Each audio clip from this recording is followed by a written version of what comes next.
죄송합니다. 오늘 우리에게 주시는 하나님의 말씀은 요한복음 5장 10절에서 18절 말씀입니다. 요한복음 5장 10절에서 18절 말씀.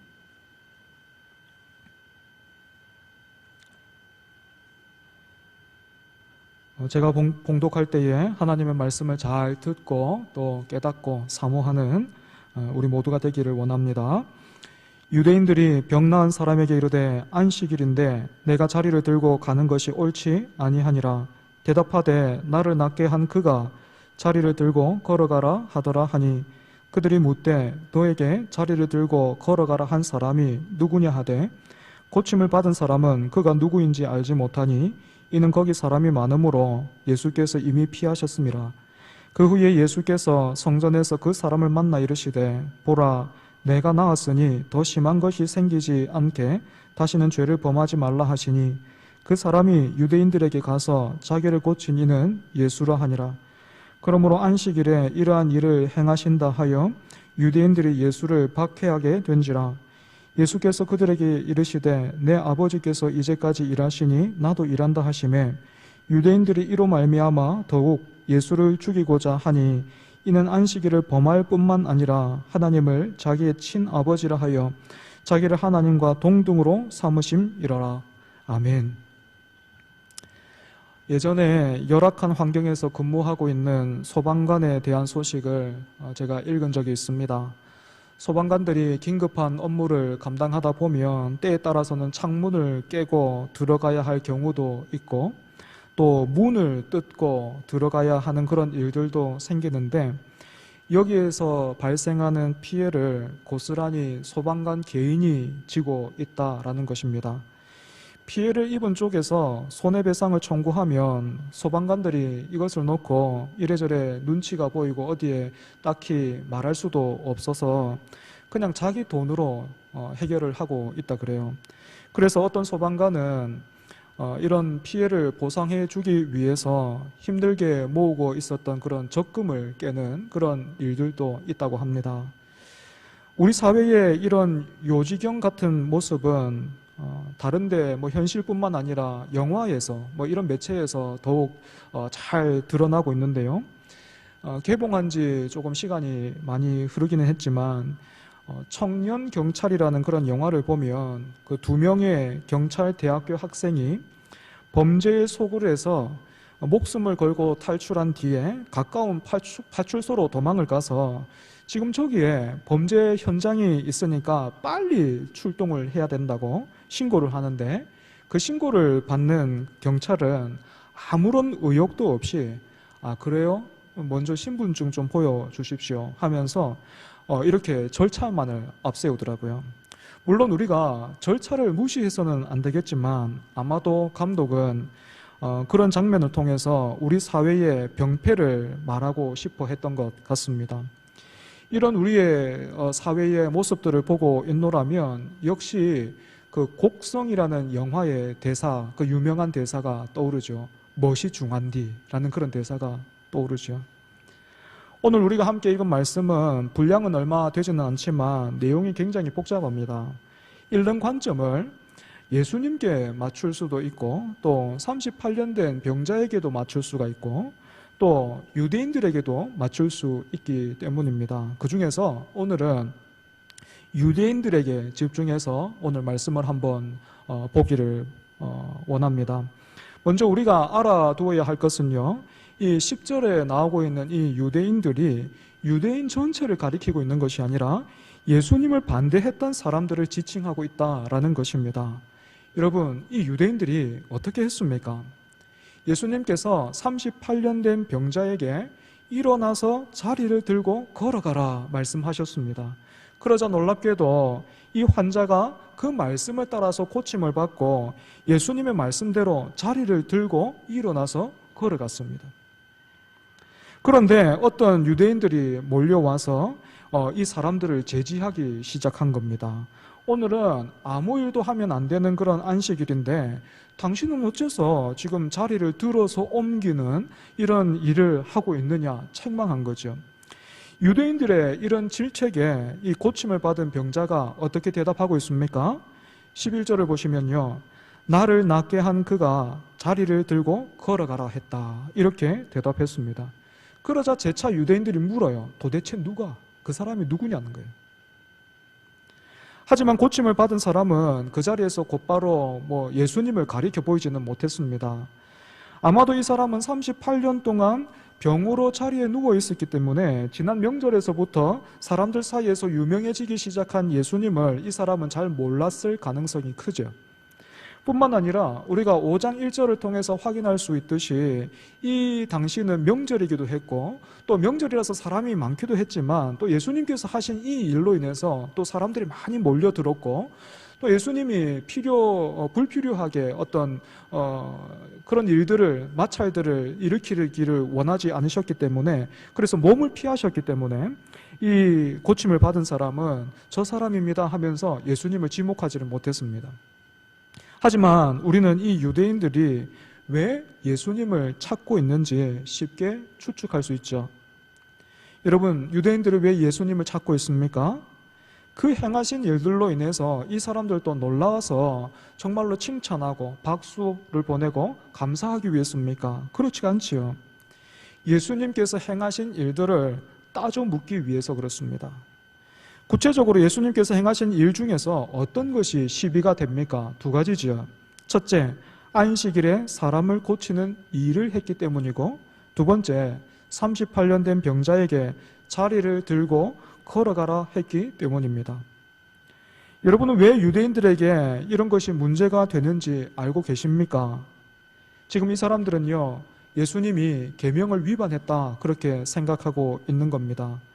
10계명 중에서 네 번째 계명이 안식일에 대한 계명인데, 여러분 안식일을 어떻게 지키라고 되어 있습니까? 아무 일도 하지 말고 기억해서 거룩하게 지키라 이렇게 되어 있죠. 그래서 나름대로 열심히 있는 이 유대인들은 이 말씀을 지키기 위해서 여러 가지 보조적인 규칙을 만들고 더했는데, 그렇게 했던 목적은 이 문자적으로만 안식일의 계명을 지키기 위해서, 그러니까 안식일에는 절대로 일을 하지 않기 위해서 그런 보조적인 그런 규칙들을 만들어서 지키고 있었던 것입니다. 그런데 문제가 있죠. 그렇다고 해서 여러분 안식일에 정말로 아무것도 안 하고 가만히 누워 있을 수는 없는 일이니까 이게 어디까지가 일이고 또 어디까지는 일이 아닌지 이걸 정하는 기준이 필요했던 거예요. 그래서 이 당시 규칙을 보면요, 안식일에는 최장 1km 정도까지는 이동할 수가 있었는데 또 낫을 들어서 곡식을 베는 그것도 안 됐고, 또 심지어는 촛불을 불어서 끄는 것도 일이라고 해서 금했습니다. 그래서 제가 사실 여부를 분명하게 이렇게 확인은 못했지만 어떤 목사님에 따르면 지금도 유대교 신자들은 안식일에는 호텔방 그 불도 안 끄고 또 엘리베이터 그 버튼을 누르는 것도 일이라고 여겨서 다른 사람의 도움을 받고 있다라는 그런 이야기를 들은 적도 있어요.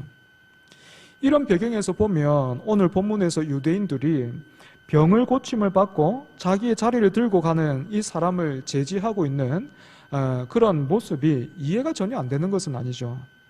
왜 당신은 안식일에 자리를 들어 옮기는 그런 일을 하고 있는가? 옳지 않다라는 것입니다. 바로 이것을 예수님을 만나서 따져 묻고 싶은 겁니다. 사랑하는 여러분, 그런데 여기에서 우리는 오늘 본문의 이 의미를 다시 한번 잘 생각해 볼 필요가 있습니다.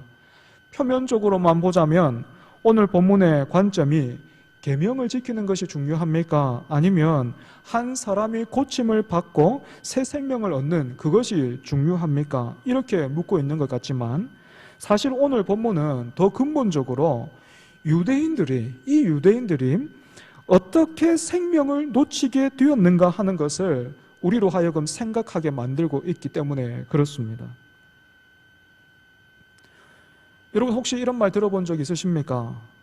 교회에서 싸움이 나면 아무도 못 말린다. 하나님도 그건 못 말린다. 여러분 이런 말 들어보신 적 있으십니까? 이게 농담 같지만요, 진짜입니다. 국제 간의 전쟁이 나도 끝이 있고 또 경우에 따라서는 휴전도 하지만 교회에서는요, 한번 싸움이 나면 누구도 못 말려요. 왜 그렇습니까? 서로가 기도하고 싸우거든요. 서로가 성경을 들고 나와서 마치 사명을 받은 사람처럼 그 싸움에 임하기 때문에 못 말립니다. 오늘 본문에서 유대인들이 그렇고 또 다메섹 도상에서 빛 가운데서 예수님을 만나기 전에 그 바울도 그랬고, 우리 역시도 하나님이 붙들어 주시지 않고 예수 그리스도를 계속해서 붙들지 않고 바라보지 않으면 우리 역시도 그럴 수 있는 가능성이 넉넉히 있는 사람들이죠. 사랑하는 여러분, 말씀을 지키려고 하고 있잖아요, 이 유대인들이. 그죠? 계명을 지키려고 하고 있잖아요. 그런데 왜 이 열심히 있는 이 사람들이 왜 이렇게나 많이 빗나가 있습니까? 다른 게 아니라 계명을 오해하고 있기 때문에 그렇죠. 어느 정도 교회에 출석하신 분들이라면 십계명의 내용이나 구성에 대해서는 알고 있습니다.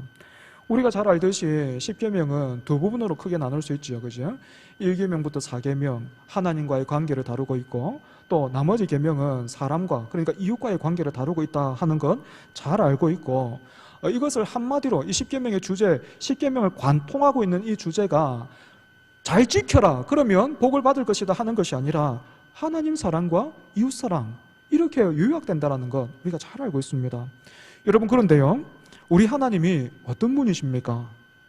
하나님을 사랑해라, 이웃을 사랑해라 하고서 이런 법을 만들어 놓고 또 당위성과 또 덕목을 만들어 놓고 그냥 이렇게 딱 걸어 놓고 교훈처럼 딱 걸어 놓고 똑똑히 봐, 잘 지켜 하고 그렇게 많은 분입니까? 그래서 그렇게 사는 사람은 복 주고 예뻐해 주고 그렇게 살지 않는 사람은 벌 주고 때리고, 여러분, 하나님이 그런 분이십니까? 그렇지가 않지요. 하지만 여러분, 우리 주변에 있는 우상들이나 다른 종교는 어떻게 흘러가고 있는지 한번 보십시오. 하나님이랑 비슷한 소리를 해요. 착하게 살아라, 또 사랑하며 살아라, 이렇게 하나님과 비슷한 그런 말은 하지만 차이가 있어요. 우상은요, 착하게 살아갈 수 있도록 해주지 않고 사랑하면서 살아갈 수 있도록 어떤 그런 힘과 능력은 주지 않습니다. 오직 눈에 보이는 어떤 것으로 보상한다, 그렇게 말하거나 아니면 위협을 가할 뿐이죠. 하지만 우리 하나님은 어떤 분이십니까? 사랑하라 라고 말씀을 하시면 그 안에는 우리로 하여금 그렇게 살아갈 수 있도록 모든 것을 더하여 주마라는 그런 하나님의 마음이, 하나님의 일하심이 함께 담겨 있어요. 바로 이것이 십계명이 기록되어 있는 그 출애굽기 20장 1절과 2절, 즉 십계명의 서두의 의미입니다. 십계명의 서두가 이렇게 되어 있죠. 하나님이 이 모든 말씀으로 말씀하여 이르시되 나는 너를 애굽 땅 종되었던 집에서 인도하여 낸 내 하나님 여호와라. 애굽 땅에서 종으로 살던 이스라엘을 가나안 땅으로 인도하신 것은 단순히 애굽은, 너희를 괴롭히던 애굽은 이제 내가 해결해 줬으니까 여기서는 한번 잘 살아봐 하시는 것이 아니라 하나님을 왕으로 모시고 은혜가 왕노릇하는, 그래서 이 세상은 만들 수 없고 흉내낼 수 없는 그런 나라를 이스라엘을 통해서 펼쳐 보이시기를 하나님이 원하시는 것입니다. 그렇기 때문에 십계명에도 이렇게 우리의 하나님이 되시고자 하시는 하나님의 마음, 즉 사랑이 녹아 있습니다. 여러분, 첫 번째 계명이 무엇입니까? 십계명의 첫 번째 계명이 뭐죠? 너는 나 외에 다른 신을 내게 두지 말라 하는 것입니다. 이 말은요, 단순히 다른 데 눈 돌리지 마, 눈 돌리면 큰일 날 줄 알아 라는 그런 뜻이 아니라 신랑과 신부가 혼인 서약을 하는 것과 비슷합니다. 하나님이 우리에게 이렇게 말씀하신단 말이에요. 내가 너를 기뻐하고 사랑하는 것만큼 너도 나만 바라봐주면 좋겠다. 너도 나를 그렇게 사랑해주면 좋겠다. 너도 나를 그렇게 생각해주면 좋겠다. 하나님이 그렇게 말씀하시는 거란 말입니다. 네 번째 안식일에 해당하는 계명 또한 여러분 마찬가지입니다.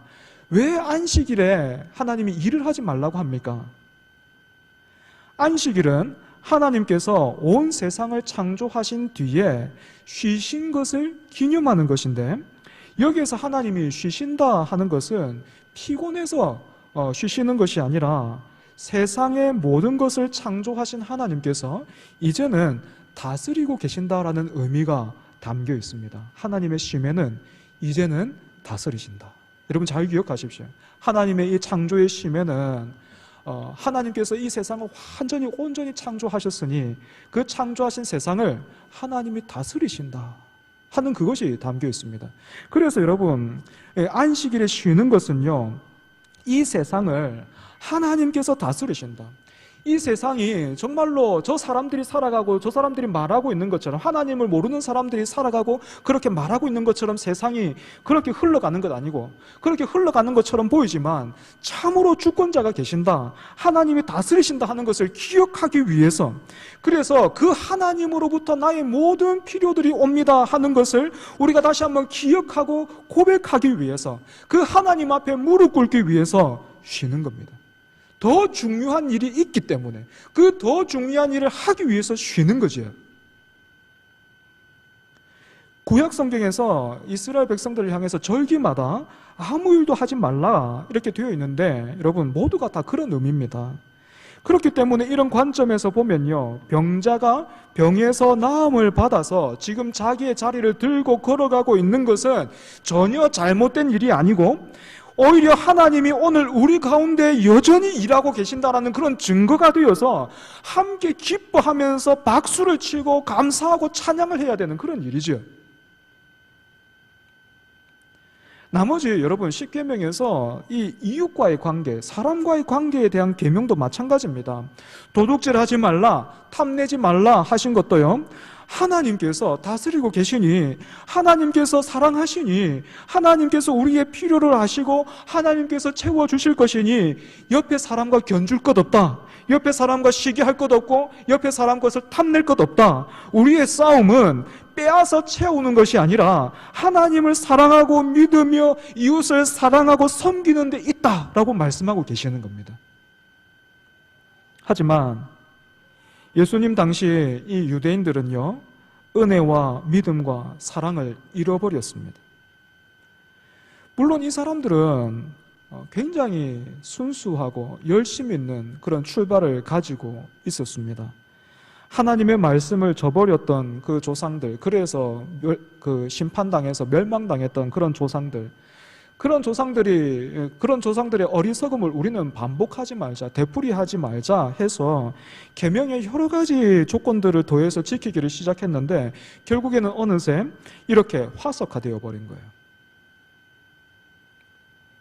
사랑하는 여러분, 저는 오늘 말씀을 통해서 두 가지로 우리에게 한번 적용해 보려고 합니다.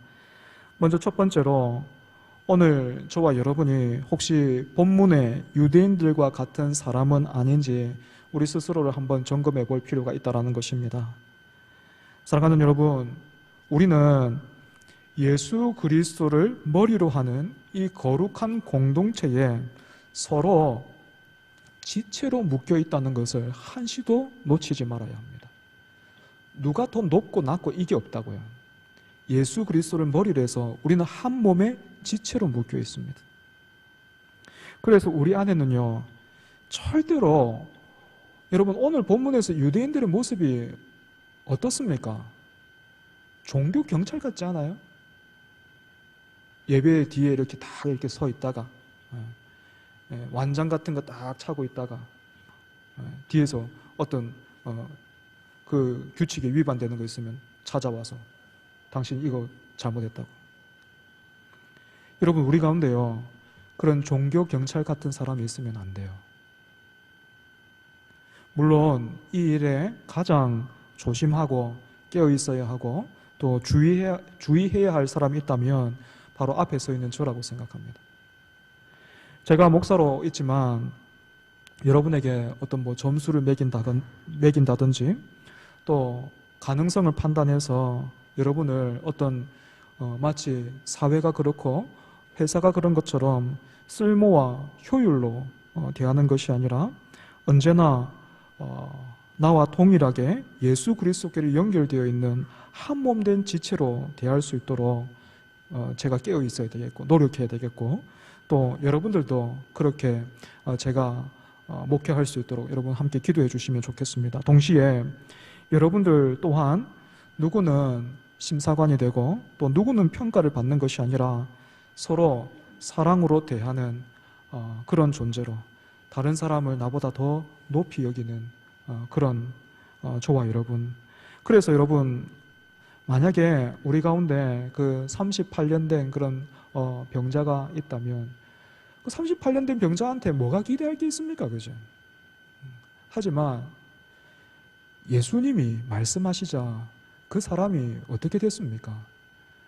그 하나님께서 지금도 일하시는 은혜의 통로가 되잖아요. 그죠? 그래서 여러분, 우리 가운데서 정말 그 오랫동안 자리에서 일어나지 못하고 있는 그런 지체가 있다면 여러분, 함부로 말씀하지 마시고 기다려줘야 됩니다. 위에서 기도해줘야 됩니다. 그리고 마침내 그 지체에게도 하나님의 그 살아계신 은혜와 능력이 가서 탁 맞닿았을 때, 그래서 그 지체가 벌떡 일어나서 하나님을 찬양하고 막 기뻐하면서 그렇게 막 춤출 때에 우리가 어떻게 해야 되겠습니까? 함께 기뻐해야 되죠. 그 지체를 보면서 하나님을 찬송할 수 있어야 되겠죠. 그런 지체 보면서 어디서 설치노? 여러분, 그러면 안 돼요. 종교경찰 되면 안 된단 말입니다. 물론 그 신앙이 어린 그런 지체들 보면 때로는 우리 안에서 지켜야 되는 어떤 그런 규칙이나 그런 질서들 잘 모르고 그렇게 행동할 때 있어요. 그죠? 그래도 여러분, 경찰처럼 바로 잡는 것 아니라 우리의 행함으로, 따뜻한 사랑으로 그렇게 우리가 인도해 줘야 되겠죠. 그죠? 두 번째로 여러분, 우리가 이렇게 살아가는 일에는 분명한 방해가 있을 것이기 때문에 각오해야 합니다. 여러분, 38년 된 환자가 그 병에서 고침을 받았죠. 우리가 그 자리에 있었다고 한번 생각을 해보죠. 그래서 막 우리가 그렇게 일어나서 자리를 들고 그렇게 가고 있는 그 환자 보면서 박수를 치면서 축하합니다, 하나님 너무 감사해요 하면서 그렇게 함께 기뻐했습니다. 그러면 당장에 우리가 어떤 일 당하겠습니까? 유대인들의 엄청난 공격을 받을 거예요. 우리도. 시대가 지금 오늘 이 본문과는 다르기 때문에, 또 세상은 다르기 때문에 지금은 여러분 괜찮겠습니까? 여러분, 그렇지 않습니다. 세상은 여전히 요지경이에요. 소방관들에게 손해배상을 요구하고 있는 이 세상을 여러분 한번 보십시오. 사실 밖을 볼 것도 없어요. 교회 안에는 더 심합니다. 교회도 여전히 지금 세상과 별반 다를 것 없이 여전히 지체를 보면서 효율과 능률로 어떤 일을 하면, 교회가 어떤 재정을 쓰면 그 일에 따른 성과를 요구해요. 길을 가다 보니까 헐벗은 사람이 있어서 그 사람들에게 먹을 것을 사주고 지금 돈이 없습니다, 그렇게 누가 말하면 당장에 이렇게 물어보는 거예요. 그래서 그 사람들이 교회에 온답니까? 우리 교회에 온대요? 글쎄요, 잘 모르겠는데요. 그렇게 한 번 먹고 가는 사람들 뭐 하려고 도와줍니까? 핀잔을 듣게 돼요. 사실 여러분, 그렇게 힘들고 어려운 분들이 교회에 와도 교회가 소화할 수도 없으면서 그렇게 말하고 있는 것입니다. 그러니 여러분, 우리가 이런 세상을 어떻게 살아가야 되겠고 또 어떻게 바꿔가야 되겠습니까? 정말 제가 사역한 그 교회 중에 그런 교회 있었어요. 지금은 코로나로 인해서 우리가 나가서 전도하지 못하지만 우리 초정교회도 예전에 나가서 도방전도 했잖아요. 그죠? 그래서 전도했는데, 전도하다가 보면 사실 우리 욕심에는 좀 그럴듯한 사람 오면 좋겠는데 안 그렇잖아요. 그죠? 좀 마음이 힘든 분들, 어려운 분들, 외로운 분들, 그래서 사람이 그리운 분들, 때로는 밥 한 끼 먹고 싶어서 오는 그런 분들이 있어요. 그런 분들이 대체로 보면 이렇게 자기 관리도 잘 안 되니까 보통은 맨 뒤에 앉아 계시거나 그러면서 제대로 씻지도 못했으니까 어떻겠습니까? 몸에서 냄새도 나고 때로는 막 담배 냄새에 막 또 술 냄새에 막 이런 것들이. 그래서 사람들이 그렇게 얘기하는 거예요. 누가 데리고 왔냐고. 저 사람 누가 데리고 왔냐고. 분명히 저 전도하다가 노방전도 하다가 거기서 만나가지고 교회 한번 오세요 하면서 그렇게 해서 그분이 왔는데 누가 데리고 왔냐고. 데리고 온 사람 빨리 책임지라고. 제가 그거 보면서 너무너무 놀랐습니다. 여러분, 우리가 어떻게 주의 몸된 교회를 세워가고 또 만들어 가야 될까요? 제가 예전에 건전하게 목회하고 계시는 어떤 목사님의 이런 짧은 글을 읽은 적이 있습니다. 100%의 당위성과 99%의 불가능에서 1%의 희망으로 일을 시작할 수 있을까? 100%의 당위성과 99%의 불가능에서 1%의 희망으로 일을 시작할 수 있을까? 그분이 이렇게 썼어요. 눈이 멀어야 한다. 사랑하는 여러분, 우리가 어디에 눈이 멀어야 되겠습니까? 다른 것이 아니라 복음에, 은혜에, 하나님을 향해서 그렇게 해야 합니다. 은혜의 집이라는 베데스다 못에 아무리 오래 있었다고 해도, 내가 아무리 안식일의 계명을 철저하게 지키고 있고 또 38년 된 병을 고침을 받았다고 해도, 오늘 내가 예수 그리스도를 사랑하지 않고 예수 그리스도 앞에 무릎 꿇지 않고 하나님을 예배하지 않으면 우리도 어느샌가 종교 경찰 같은 사람이 되는 거예요. 그래서 여러 사람들, 내 눈에 거슬리는 사람들 여러 사람들 잡아내고 그 사람들을 향해서 그런 말들을 잘못했어, 이거 잘못이야, 이렇게 해야 돼, 그렇게 말해 주는 것으로 나는 잘 믿고 있다 생각하게 되는 것입니다. 십계명은 아는데, 십계명이 사랑이라는 건 아는데 도무지 사랑이 보이지 않는 거예요. 도무지 사랑이 흘러가지 않는 거예요. 그 사랑조차도 화석화돼서 굳어져서 사랑이라고 말을 하는데 그 사랑을 받는 사람이 아파요. 사랑을 던지는 거죠. 그 사랑을 받는 사람이 아프단 말입니다.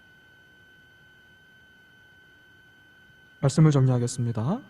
사랑하는 여러분, 예수님을 지식적으로나 감정적으로나 의지적으로만 대하는 것 아니라 다시 한번 우리의 전 존재를 들여서 사랑하고 예배해야 합니다. 여러분, 우리가 제일 먼저 기도해야 할 게 바로 그거예요. 이거예요. 제일 먼저 회복해야 될 게 이겁니다. 예수님 앞에 무릎 꿇지 않고 예수님을 사랑하지 않고 우리 가운데 믿음이 없으면요, 우리는요, 하나님께 지금 기도하고 있는 그 모든 것들, 그게 이유가 돼서 우리는 종교 경찰처럼 될 겁니다. 하나님으로부터 멀어질 겁니다. 다른 사람들로부터 자기를 과시하기 시작할 겁니다. 나처럼 해봐, 요렇게가 될 겁니다. 예수님을 가르쳐 보이는 게 아니고 나처럼 해봐가 될 겁니다. 성경을 내 뜻을 이루고 권위를 높이기 위해서 인용하는 것만이 아니라, 여러분, 말씀의 사람이 되십시오. 다시 한번 말씀의 사람이 되십시오.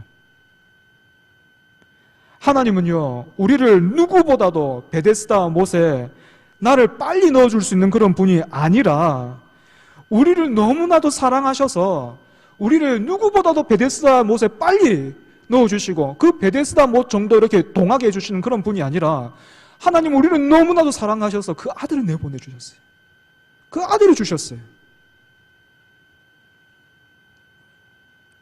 그 의지와 사랑과 그 신실함에 우리가 무릎을 꿇어야 합니다. 마음을 드려야 해요. 우리의 삶을 드려야 합니다. 그렇게 할 때만, 그렇게 우리가 끊임없이 예수 그리스도를 바라보고 붙들고 사랑할 때에만 무엇이 옳은지, 무엇이 참된 것인지, 우리가 무엇을 따라 살아가고 무엇에 힘을 써야 할지 알 수 있고 그렇게 살아갈 수 있습니다. 사랑하는 여러분, 예수 그리스도 따라 살아가는 저와 여러분 되기를 바랍니다. 말씀을 기억하면서 기도하겠습니다. 제가 기도하겠습니다. 하나님 아버지, 복되고 또 거룩한 주일에 너무나도 두렵고 떨리는 마음으로 하나님의 말씀을 살폈습니다.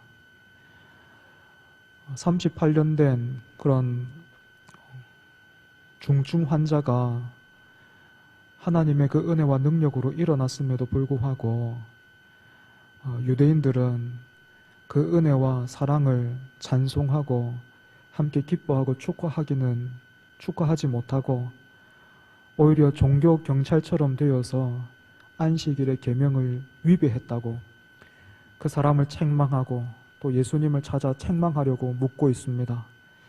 계명은 알고 있었고 안식일은 지키고 있었지만 하나님, 이들이 분명히 놓친 것이 있었기 때문입니다.